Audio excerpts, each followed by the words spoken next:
2026க்கான group 4 group 2 notification எப்போ வரும், vacancy எவ்வளோ இருக்கும், இதை பற்றி டிஎன்பிசி இன்னைக்கு ஒரு அனௌன்ஸ்மெண்ட் கொடுத்துருக்காங்க. ஏற்கனவே டிஎன்பிசி 2026க்கான ஆனுவல் பிளானரில் என்ன சொல்லியிருக்காங்க அப்படின்னா, ஆகஸ்ட் 11 இது குரூப் 2 2A நோட்டிஃபிகேஷன் வரும் அப்படின்னு சொல்லியிருந்தாங்க. இப்போ அவங்க அனௌன்ஸ்மெண்ட்ல என்ன சொல்லியிருக்காங்கன்னு பார்க்கலாம்.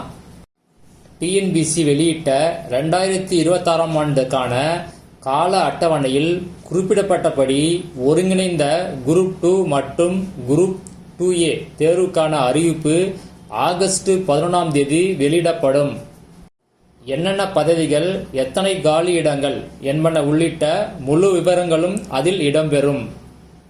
அரசின் பல்வேறு துறைகளில் இருந்து காலி இடங்கள் பற்றிய விவரங்கள் தொடர்ந்து வந்த வண்ணம் உள்ளன. எனவே எத்தனை காலி இடங்கள் என்பதை இப்போது கூற முடியாது.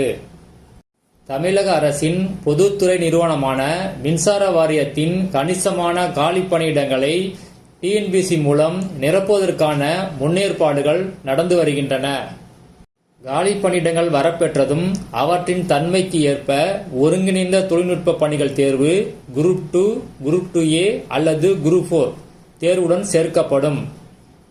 ஏற்கனவே திட்டமிட்டபடி குறித்த காலத்தில் அறிவிப்பு வெளியிட்டு குறித்த தேதியில் தேர்வு நடத்தி தேர்வு முடிவுகளை விரைந்து வெளியிட வேண்டும் என்பதில் உறுதியாக இருக்கிறோம்.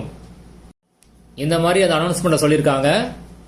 அடுத்த மாதம் அறிவிக்கப்பட உள்ள குரூப் 2 குரூப் 2A தேர்விலும் அக்டோபரில் அறிவிக்கப்படும் ஒருங்கிணைந்த குரூப் 4 தேர்விலும் காலி பணியிடங்களில் அதிக எண்ணிக்கையில் இருக்கக்கூடும் அப்படின்னு சொல்லியிருக்காங்க.